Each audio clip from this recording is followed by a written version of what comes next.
So she remembered all the stories. And being born in 1893, a lot of traditions were still practiced, but it went underground.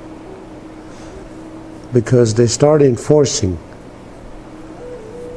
this law that in 1880, United States Congress passed a law outlawing all native spiritual practices across the country.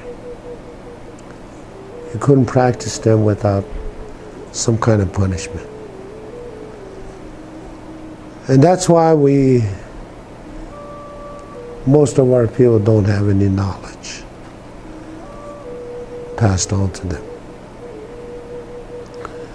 And they really enforce that in a very effective way.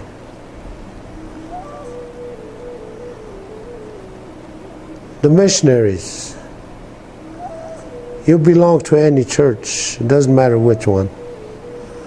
When you die, if they know you practice any of the spiritual traditions like praying with a pipe or sweat lodge or whatever, when you die, they'll bury you outside of a cemetery,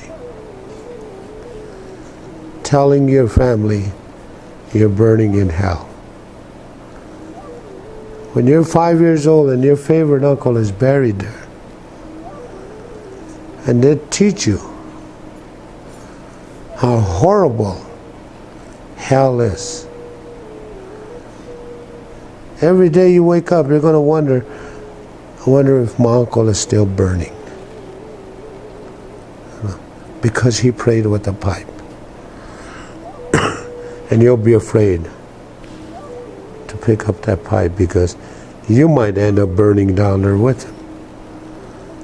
So it's a very effective way of teaching young people, impressing young people of what's going to happen if you practice any of this. If you ever go out east on Highway 29, there's a little town called Kenton, South Dakota. If you have time, stop in there. You'll see some graves. Most of them are probably unmarked. But that used to be an insane asylum for Indians. And the ones that were institutionalized were medicine men, spiritual leaders, or anybody who practiced any of the ceremonies. They brought a young man in one time saying he was insane because they said he stood on a hill half naked and he was talking to nobody. Poor guy was doing a vision quest, you know. And they said he was insane. So that kind of thing. And then a boarding school, they take you when you're 5 years old and they punish you for speaking your language. It was really hard. I was very lucky I didn't get into a boarding school system till I was 16. And I could defend myself, so I survived. But I've seen little kids really get punished. And you learn to shut up and don't talk about your language. Sometimes those speakers will sneak off and visit about in our own language. Because if you're a fluent speaker, the English language is very hard to learn.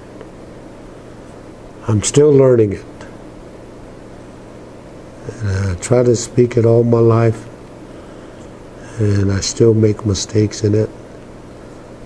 And there's a lot of words I don't understand. So it's a hard language to learn, English.